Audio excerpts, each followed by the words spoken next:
Mala Jana jednom je isprljala namještaj u kući svoje pokojne bake Zorice Krsmanović, jer je crtala po njemu. Kada smo je opomenuli da to ne radi, devojčica je odgovorila: "I naša fotelja je bila jako prljava, ali su je svi u kući prali." Neko ju je pitao: "A gdje je bila mama?" A Jana je rekla: "Mama nije bila tu, ona se izgubila."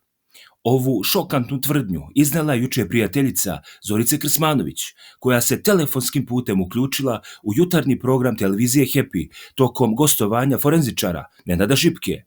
Žena, čije ime nije saopšteno, objasnila je da je sa pokojnom Zoricom Marjanović bila prijateljica 20 godina i da je često bila u njenoj kući, naročito nakon Jeleninog ubistva. Zorica je od prvog dana sumnjala da su Marjanovići umešani u Jeleninu smrt.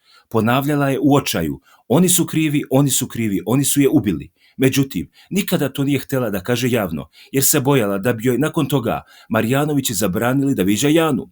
A htjela je da sa unukom provede što više vremena pre nego što umre, rekla je ova žena.